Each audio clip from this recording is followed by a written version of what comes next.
Hey, my friends.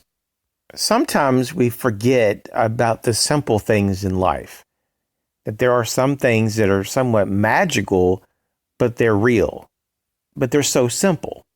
And it's so easy for us just to put it aside and just kind of not make anything of it, even though these types of bits of knowledge and these phenomenons are life changing if you choose to use them in your life.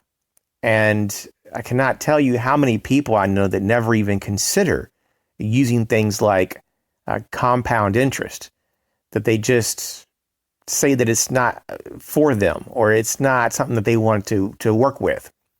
And when it comes to financial freedom, I see a lot of people not really understanding the power of compounding. And so let's just kind of go over this real quick here. So you have a certain amount, and that's called your principal or your initial investment amount. And you take that, and over time you make money.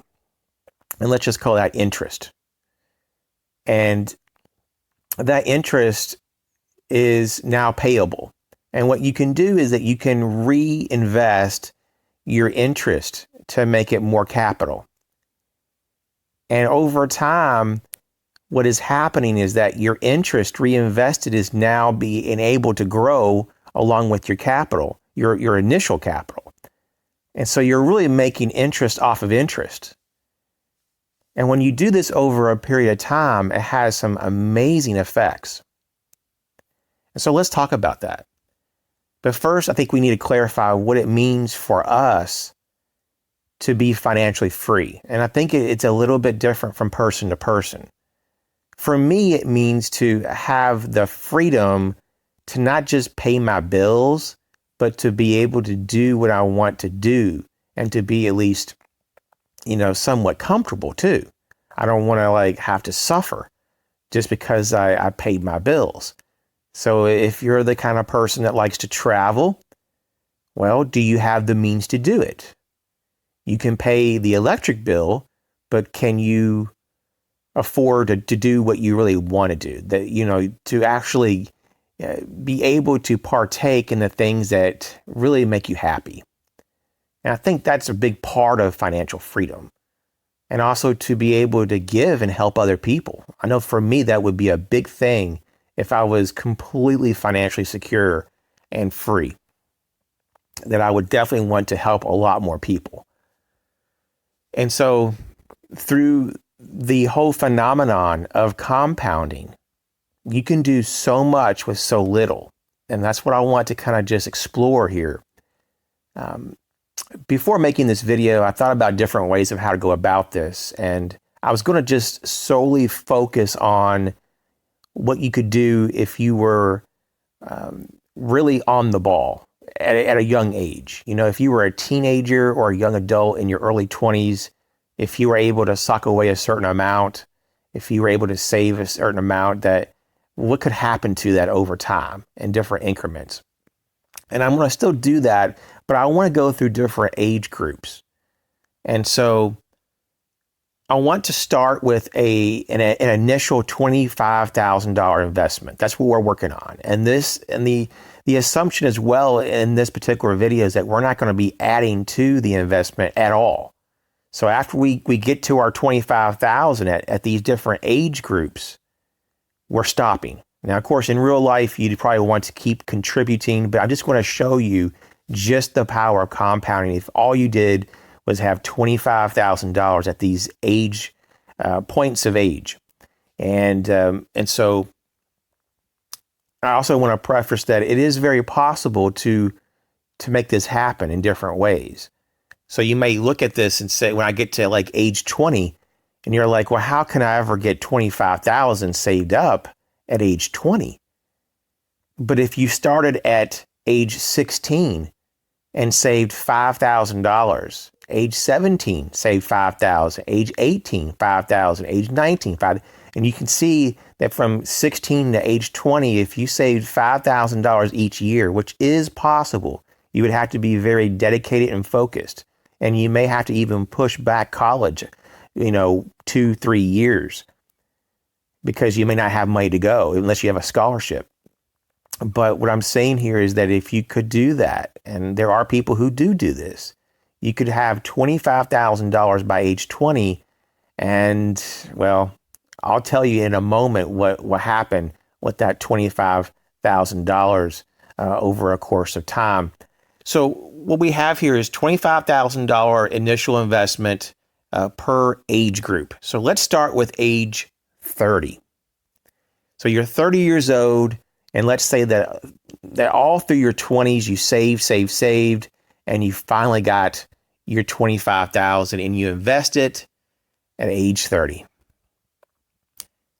This would equate to about $300,000 compounded at age 55. Because you got to remember, we're also looking at that particular retirement age. And so at age 55, you'd have $300,000. Now let's go ahead and move it back and say that you're at age 20. And like we just said, maybe you started very early. You saved all of your allowance.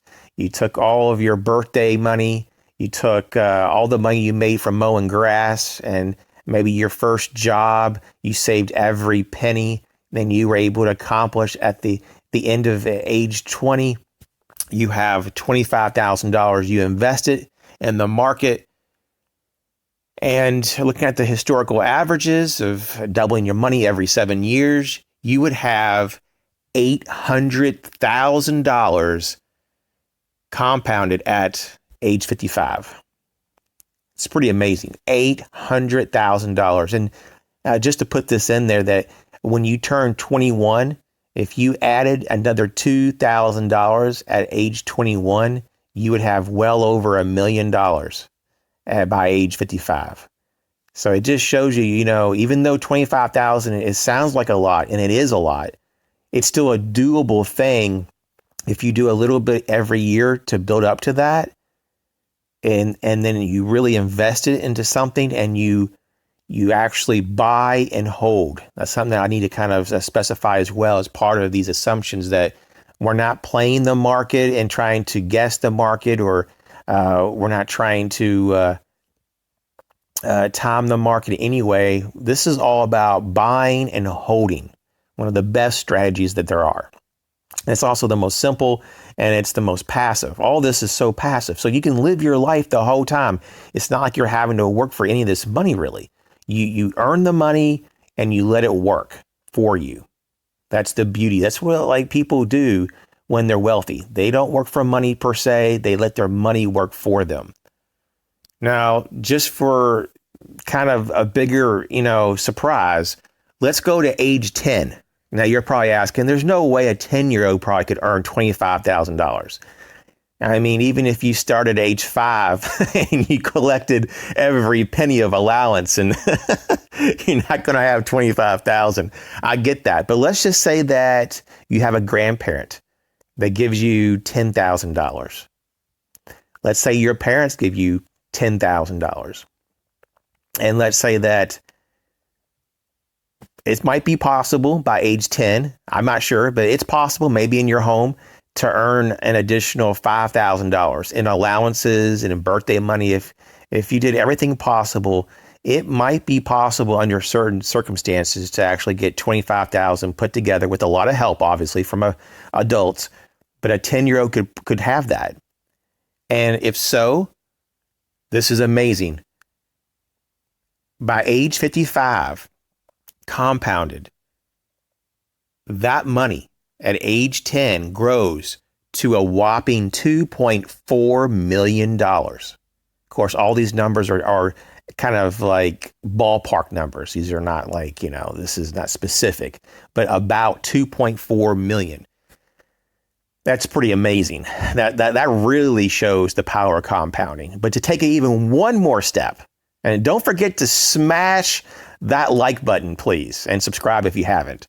But just to really blow it out of the ballpark, when you're born, and let's say that your parents want to give you the ultimate gift and help you in life, and want to really just set you up. Maybe your parents have a little bit of money. Maybe they're even wealthy. But at birth, if you were given $25,000. And it was compounded over 55 years. So at age 55, you would have it ready to go. How much would it be worth? Well, a whopping $6.4 million. Unbelievable. That is so life-changing. And so just something to think about. Just something to think about. Even if you only do this on some level, a smaller level, maybe it's not 25,000. Maybe it's only 10,000. It still will work for you. You will still have amazing results. So just wanted to put this out there, especially for those who are certainly a lot younger than I am. I wish you the very best, and I want you to see this. And this is really interesting. So if you're in your 20s, it's not too late at all to make a major difference in your life and to allow yourself to retire early if you wish. And so, wow, just really interesting stuff. It's always good to kind of continue to learn how to better yourself. And this might be just one piece of the puzzle. You guys take care. Thanks for checking out my video. Catch you later.